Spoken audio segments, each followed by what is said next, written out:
కూటమి ప్రభుత్వం ఏర్పాటైన నాటి నుంచి ప్రజల నుంచి వినతులు స్వీకరించడం, సమస్యలను వినడం, ఆ సమస్యల పరిష్కారం కోసం పనిచేయడానికి భారతీయ జనతా పార్టీ రాష్ట్ర అధ్యక్షురాలు శ్రీమతి పురంధేశ్వరి గారు వారధి కార్యక్రమాన్ని ప్రారంభించడం జరిగింది. క్రమం తప్పకుండా పార్టీకి సంబంధించిన శాసనసభ్యులు, పార్లమెంట్ సభ్యులు, పార్టీ సీనియర్ నాయకులు వారధి కార్యక్రమంలో పాల్గొనడం, ప్రజలు ఇచ్చిన వినతి పత్రాలని, సమస్యల్ని పరిష్కరించే దిశగా సంబంధిత అధికారులతో కానీ సంస్థలతో కానీ మాట్లాడి పరిష్కరించే ప్రయత్నం చేస్తాం. దాంట్లో భాగంగా ఇవాళ పార్టీ రాష్ట్ర కేంద్ర కార్యాలయంలో ఈ వారధి గ్రీవెన్సెస్ తీసుకునే కార్యక్రమం కూడా చేస్తున్నాం. మొదట్లో చాలా ఒత్తిడి ఉండేది. మొదట్లో వారధి కార్యక్రమం ప్రారంభించినప్పుడు వందల సంఖ్యలో వినతుల వెలువ ఉండేది. సమస్యలు, అనేక రకాలైన సమస్యలు, ప్రధానంగా రెవెన్యూకి సంబంధించిన సమస్యలను తీసుకొని వచ్చేవాళ్ళు. అదేవిధంగా ఇతర పార్టీ కార్యాలయాల్లో కూడా తెలుగుదేశం పార్టీ కానీ లేదా కుటుంబంలో భాగస్వామ్యమైన జనసేన పార్టీ కార్యాలయాల్లో కూడా ప్రజల నుంచి వినతి పత్రాలను స్వీకరించే కార్యక్రమం జరుగుతున్న నేపథ్యంలో ఇవాళ ఈ సమస్యలతో వచ్చేవారి సంఖ్య తగ్గుతూ ఉంది. ప్రభుత్వం ఈ సమస్యల పరిష్కారం మీద ప్రత్యేకంగా దృష్టి సాధించి ఎన్డీఏ ప్రభుత్వం తగు చర్యలు తీసుకుంటున్న క్రమంలో ఇవాళ తగ్గుతూ ఉంది. అదేవిధంగా రెవెన్యూ సదస్సులు నిర్వహించడం కానీ, గ్రామాలకే అధికారులు వెళ్ళి వాళ్ళ సమస్యలు పరిష్కరించే ప్రయత్నం చేయడం వల్ల వాళ్ళ ప్రజలు సంతోషంగా ఉన్నారు. అయినప్పటికీ వారధి కార్యక్రమాన్ని కొనసాగిస్తూనే ప్రజలు వస్తూనే ఉన్నారు. ఇవాళ నిన్న ఒక ప్రధానమైన నిర్ణయం కేంద్ర ప్రభుత్వం తీసుకుంది. గౌరవ ప్రధానమంత్రి గారి నాయకత్వంలో నేషనల్ హెల్త్ మిషన్ని మరే 5 ఏళ్ల పాటు పొడిగించడానికి నిర్ణయం తీసుకుంది. నేషనల్ హెల్త్ మిషన్ ద్వారా అనేక కార్యక్రమాలకి ఇవాళ రాష్ట్రాలకి కేంద్ర ప్రభుత్వం సహకారం అందిస్తూ ఉంది. దాంట్లో ప్రధానంగా ఆంధ్రప్రదేశ్ కూడా లబ్ధి పొందుతూ ఉంది. అది టీబీ నిర్మూలన కానీ, కుష్ఠవ్యాధి నిర్మూలన కానీ, లేదా ఎయిడ్స్ నిర్మూలన కానీ, ఇప్పుడే 10 ఐసీటీసీలు, ఇంటగ్రేటెడ్ కౌన్సిలింగ్ అండ్ టెస్టింగ్ సెంటర్స్ని, అంటే అంబులెన్స్లని దాదాపు 3,60,00,000 దీంతో 10 అంబులెన్స్లని సుదూర ప్రాంతాల్లో, గిరిజన ప్రాంతాల్లో ఉంటున్న వారికి ప్రజలకి హెచ్ఐవి పరీక్షలు నిర్వహించడం కోసం కేంద్ర ప్రభుత్వం 100% నిధులతో ఇవాళ ఐసీటీసీలను ఏర్పాటు చేసింది. అనేక కార్యక్రమాలు, ఎన్సీడీలు కానీ, లేదా డయాబెటీస్ తగ్గించడం కానీ, లేదా హైపర్ టెన్షన్ తగ్గించే కానీ, లేదా క్యాన్సర్ పరీక్షలు కానీ నిర్వహించి ఇవాళ క్యాన్సర్ బారిన పడకుండా, ఈ నాన్ కమ్యూనికబుల్ డిసీజెస్ బారిన ప్రజలు పడకుండా ముందస్తుగా గుర్తించి వాటికి నివారణ, సరైన చికిత్స అందేసే దిశగా కూడా అనేక కార్యక్రమాలు ఉన్నాయి. దాంట్లో భాగంగా ఎన్హెచ్ఎంని మరి 5 ఏళ్ల పాటు పొడిగించిన సందర్భంగా నేను ప్రజల ఆరోగ్యానికి ఎంత ప్రాధాన్యత దేశ ప్రధానమంత్రి గారు ఇస్తున్నారనే విషయం మనం గమనించాలి. ఆ సందర్భంగా వారికి నేను ధన్యవాదాలు తెలియజేస్తున్నాను. పార్టీ బలోపేతానికి సంబంధించి మన అమిత్ గారితో నేతలంతా భేటీ అయ్యారు. ఎలాంటి స్టెప్ తీసుకున్నారు, ఆయన ఎలాంటి సూచనలు చేశారు?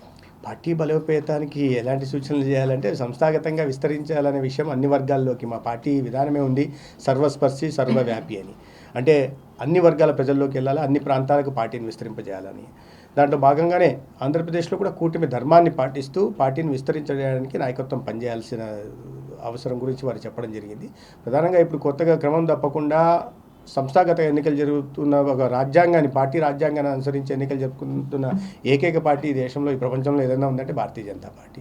ఆ క్రమంలో ఇప్పటికే మాకు బూత్ కమిటీల దగ్గర నుంచి, మండల అధ్యక్షుల ఎన్నిక దగ్గర నుంచి జిల్లా అధ్యక్షుల ఎన్నిక కూడా ఒక పద్ధతి ప్రకారం, వ్యవస్థ ఏ రకమైన వ్యవస్థలు ఆ వ్యవస్థలో పద్ధతి ప్రకారం జరిగాయి. అదేవిధంగా రాష్ట్ర అధ్యక్షుల ఎన్నిక కూడా జరుగుతుంది. కొనసాగించాలా, కొత్త వ్యక్తులు ఉంటారా అనేది పార్టీ ఏదైతే వ్యవస్థ ఉందో, వ్యవస్థలో నిర్ణయాధికారం ఎవరికి ఉందో వారు తీసుకుంటారు. దాన్ని బట్టి త్వరలోనే పార్టీ సంస్థాగత అధ్యక్షుడు, రాష్ట్ర అధ్యక్షుడు, అదే జాతీయ అధ్యక్షుడు ఎన్నిక కూడా జరుగుతుంది.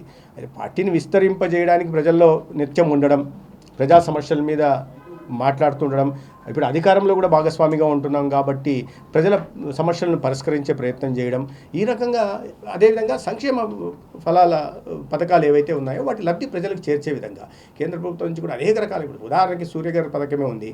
సూర్యఘర్ పథకంలో ప్రతి ఇంటికి 3 కిలోవాట్ల విద్యుత్ ఉత్పత్తి చేయడానికి అవకాశం ఉంది. అంటే వినియోగదారుని ఉత్పత్తిదారుగా చేసే ప్రయత్నం చిన్న కార్యక్రమమే. దాంట్లో 78,000 కేంద్ర ప్రభుత్వం నుంచి సబ్సిడీ వస్తుంది పూర్తిగా. తర్వాత మిగతా దానికి 2,10,000 అవుతుందంటే మిగతా దానికి రుణం అతి తక్కువ వడ్డీకి ఇవ్వడం జరుగుతుంది. మీ అవసరాలకు తగినంత విద్యుత్తును మీరు వినియోగించుకున్న తర్వాత మిగిలిన విద్యుత్తుని గ్రిడ్కి అనుసంధానం చేసి ఒక్కొక్క యూనిట్కి ₹2.09 లాభం కూడా తీసుకుంటే మీరు విద్యుత్ మీద ఇవాళ పెడుతున్న డబ్బును తగ్గించడమే కాకుండా మీరు దాన్ని ఆదాయ వనరు కూడా మార్చుకోవడానికి కూడా పథకాలు తీసుకొస్తారు. ఎందుకంటే రైతుల గురించి కూడా PM కుసుమ్ పేరుతో కూడా ఉచితంగా సోలార్ ప్యానల్ ఇచ్చి ఉత్పత్తి చేసుకునే అవకాశం ఇచ్చే ప్రయత్నం చేస్తున్నారు. అనేక కార్యక్రమాలు ఇట్లా సంక్షేమ ఫలాలు ఏవైతే ఉన్నాయో ప్రధానమంత్రి ఆవాస్ యోజన కన్నా ప్రతి ఇంటికి సురక్షితమైన మంచినీరు ఇచ్చే విధంగా సంక్షేమ ఫలాల్ని ప్రజల్లోకి తీసుకెళ్ళగలగాలి. కేంద్రంలో రాష్ట్రంలో ఎన్డీఏ ప్రభుత్వం ఉంది కాబట్టి కేంద్ర ప్రభుత్వం రాష్ట్ర ప్రభుత్వం కలిసి చేస్తున్న అనేక పథకాలు తీసుకొస్తున్న పథకాలని ఆ లబ్ధి ప్రజలకు చేర్చాలి, జీవన ప్రమాణాలు పెంచాలి. ఆనాడు ప్రజలు ఖచ్చితంగా ఆశీర్వదిస్తారు. అందుకే నేను కూటమి ధర్మాన్ని పాటిస్తూనే పార్టీని విస్తరించే ప్రయత్నం చేయాలంటే ప్రజల దగ్గరికి వెళ్ళాలి, నిత్యం ప్రజల్లో వెళ్ళాలి, ప్రజల సమస్యల మీద స్పందించాలా, ఈ పథకాల ఫలాలు వాళ్ళకి అందేలాగా చేయాలి. ప్రజలు ఖచ్చితంగా ఆదరిస్తారు. కేంద్రం ఇస్తున్న ప్యాకేజీలు కానీ కేంద్రం ఇస్తున్న మీరు చెప్పిన పథకాలు కానీ అంటే కేంద్రం ఇస్తుందనే విధంగా బీజేపీ ఇంకా చెప్పుకోలేకపోతుందని ఒక వాదన వస్తుంది దాని గురించి. వాస్తవం అంటే వాస్తవము అదే ఆ దిశగానే వెళ్ళాలి. ఇవాళ బేటీ బచావో బేటీ పడావో కార్యక్రమం 10 ఏళ్ళు పూర్తయింది. వాటి మీద నాయకత్వం మాడాలి, పార్టీ కార్యకర్తలు ప్రతి చోట మాట్లాడి ఏ ఉద్దేశంతో తీసుకొచ్చారు మాట్లాడాల్సింది. ఇవాళ మౌలిక సదుపాయాల కల్పన పెద్ద ఎత్తున దేశమంతా జరుగుతోంది. కేవలం 5,000 కిలోమీటర్లు మాత్రమే జాతీయ రహదారులు ఉంటే ఇవాళ 60,000 కిలోమీటర్లు, ఇంకో 55,000 కిలోమీటర్లు జరుగుతున్నాయి. విద్యుత్ ఉత్పత్తి నాన్ రెన్యూవబుల్ ఎనర్జీలో కేవలం మనం లక్ష్యం 2022 నాటికి 20 గిగావాట్లు పెట్టుకుంటే మోడీ గారు తీసుకొచ్చిన అద్భుతమైన ఈ పాలసీ కారణంగా ఇవాళ 200 గిగావాట్లు 2022 నాటికి లక్ష్యం పెట్టుకున్నాం మనం. 2012లో మన్మోహన్ గారు ప్రధానమంత్రిగా ఉన్నప్పుడు 2020 నాటికి 22కి 20 గిగావాట్లు చేయాలని. ఆ 20 గిగావాట్లు కాస్త ఇవాళ 200 గిగావాట్లే 2030 నాటికి మనం 500 గిగావాట్లు ఉత్పత్తి చేసే దిశగా పోతున్నాం. అనేక ఇప్పుడు ఈ రాష్ట్రంలో కూడా ప్రజల ఈ పథకాలన్నీ ప్రజల్లోకి తీసుకెళ్లాల్సింది.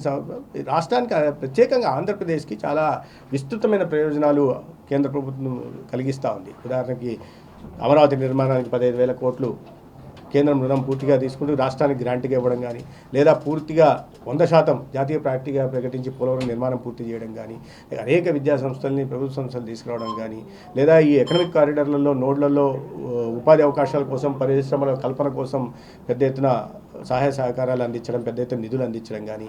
ఇవాళ రాష్ట్రంలో ఈ సంస్థ లేదు అని చెప్పడానికి లేదు. మౌలిక సదుపాయాల కల్పనగా 75,000 కోట్ల రూపాయలతో ఇవాళ రైల్వే పనులు జరుగుతున్నాయి. అడిగిన చోట రోడ్ ఓవర్ బ్రిడ్జ్లు కానీ, ఆర్యూబీలు కానీ, రోడ్ అండర్ పాస్లు కానీ ఇచ్చేస్తున్నారు. మొత్తం రాష్ట్రం అంతా కనెక్టివిటీ చేస్తూ ఇవాళ హైవేల నిర్మాణం జరిగింది, ఎక్స్ప్రెస్ హైవేల నిర్మాణం జరుగుతుంది. వీటిని ప్రజల్లోకి తీసుకెళ్లాల్సిన అవసరం ఉంది. ఇప్పుడు ఎన్డీఏ ప్రభుత్వం రాష్ట్రంలో, కేంద్రంలో 2 ఎన్డీఏ ప్రభుత్వాలు ఉన్నాయి. బట్ కేంద్ర ప్రభుత్వం ద్వారా జరుగుతున్న లబ్ధిని కూడా ప్రజల్లోకి తీసుకెళ్లాలి, రాష్ట్ర ప్రభుత్వం ద్వారా వస్తున్న వాటిని కూడా ప్రజల్లోకి తీసుకెళ్లాల్సి ఉంది. అది తీసుకెళ్లే కార్యక్రమాలు కార్యకర్తలు చేయాలి. ఆ కార్యకర్తల్ని ఆ దిశగా మోటివేట్ చేయాల్సిన అవసరం ఉంది. అధ్యక్ష పదవి రేసులో మీ పేరు కూడా నిలబడుతుంది. నేనైతే వినలేదు నా పేరు. నేనైతే ఎక్కడ నా పేరు ఎవరు వినలేదు. పార్టీకి ఒక పద్ధతి ఉంది, ఒక వ్యవస్థ ఉంది. దాంట్లో అధ్యక్షుడిని ఎన్నుకునే విధానం ఒకటి ఉంటుంది, దాని ప్రకారం పోతుంది. కానీ నేను సత్యకుమార్ అడిగారనో, లేకుంటే మా మిత్ర గారు లేదా మా శ్రీరామ్ గారు అడిగారనో అడిగితే పదవులు రావు. ఎందుకంటే నేను కూడా 3 సార్లు జాతీయ కార్యదర్శిగా ఉన్నాను. ఏనాడు ఎవరి దగ్గరికి వెళ్ళి నేను నాకు ఈ పదవి కావాలని నేను అడగలేదు. ఫోన్ వచ్చి నీకు బాధ్యత అప్పిస్తున్నాం, ఈ బాధ్యత అప్పిస్తే దానికి అనుగుణంగా పనిచేయమని నాయకత్వం నాకు చెప్పింది. బట్ మా పార్టీలో అడిగితే పదవులు రావు. ఆ శక్తి సామర్థ్యాలను బట్టి, సిద్ధాంతం పట్ల చిత్తశుద్ధి బట్టి, మీ నాయకత్వ లక్షణాలను బట్టి, ఇతరత్ర పార్టీలో ఎవరైతే ఈ నిర్ణయాధికారం ఉంటుందో రాష్ట్ర అధ్యక్షుడిగా ఎన్నుకోవడానికి, వారి నిర్ణయాన్ని బట్టి అధ్యక్షుడు ఎంపిక ఉంటుంది. మెడికల్ కాలేజీలో పీపీపీ మోడ్లో తీసుకొస్తా ఉంటున్నారు కదా, సార్ పీపీపీ మోడ్లో మెడికల్ కాలేజ్ తీసుకొచ్చాల్సిన అవసరం కలిగింది. 5 ఏళ్ల క్రితం కేంద్ర ప్రభుత్వం 12 కాలేజీలు మంజూరు చేసింది. చేస్తే దానికి ఖర్చు పెట్టాల్సిన మొత్తం పూర్తి చేయడం కోసం 8,550 కోట్లు ఖర్చు పెట్టాల్సిన అవసరం ఉండింది. అయితే గత ప్రభుత్వం మొత్తం ఖర్చు పెట్టింది 2,100 కోట్లు. దాంట్లో 1,400 కోట్లు మాత్రం బిల్లులు చెల్లించి ఇంకా 700 కోట్లు ఈ ప్రభుత్వం మీద పెట్టిపోయింది. అంటే 1,400 కోట్లు మాత్రమే ఖర్చు పెట్టింది. దాంట్లో కూడా 3 కళాశాలలకి పూర్తిగా కేంద్ర ప్రభుత్వం సెంట్రల్ స్పాన్సర్ స్కీమ్ కింద పిడుగురాళ్ళ, లేదా పాడేరు, లేదా మచిలీపట్నం, ఈ కాలేజీలకి 200 కోట్లు కేంద్రం వస్తుంది. ఆ 200 కోట్లతో అది పక్కన పెట్టేస్తే ఖర్చు పెట్టింది 800 కోట్లు. 800 కోట్లలో కూడా ఫైనాన్షియల్ టైఅప్ ఉంది. శాస్కీ కింద special assistant for capital investment కింద, లేదా నబార్డు ఫైనాన్షియల్ టైఅప్ ఉన్నప్పటికీ కూడా రాష్ట్ర ప్రభుత్వం తన వాటాగా శాసకీ కింద ఇవ్వాల్సింది కానీ, లేదా 15% కేవలం నబార్డు కింద ఇవ్వాల్సిన దానికి 10% రాష్ట్ర ప్రభుత్వం నుంచి ఇవ్వాలి. ఈ నిధులు ఇవ్వకపోవడం వల్ల కాలేజీల నిర్మాణం జరగలేదు. ఫైనాన్షియల్ ప్రోగ్రెస్ కేవలం 14%. 5 సంవత్సరాలకు గాను ఫైనాన్షియల్ ప్రోగ్రెస్ 14% మాత్రమే ఉంది. ఏంటంటే కాలేజీల నిర్మాణమే జరగలేదు. మీరు ఎక్కడ ఏ కాలేజీకి వెళ్ళి చూసినా కూడా ఇంకా ప్రాథమిక దశలో ఉన్నాయి. కొన్ని చోట్ల పునాదులు, కొన్ని పార్వతీపురం లాంటి కాలేజీకి అయితే టెండరే పిలవలేదు. ఇటువంటి పరిస్థితుల్లో సరైన మౌలిక సదుపాయాలు లేకుండా కాలేజీలు ప్రారంభించడం అవకాశం లేదు. అందుకని గత సంవత్సరం ఎన్ఎంసీ రిజెక్ట్ చేసింది. మీకు మౌలిక సదుపాయాల కల్పన లేదు, ఒక్కో చోట 40 నుంచి 50% డెఫిషియన్సీ చూపించింది. ప్రధానంగా ఒక్క పులివెందుల కాలేజ్ మాత్రమే ఒక 70% నిధులు ఖర్చు పెట్టారు.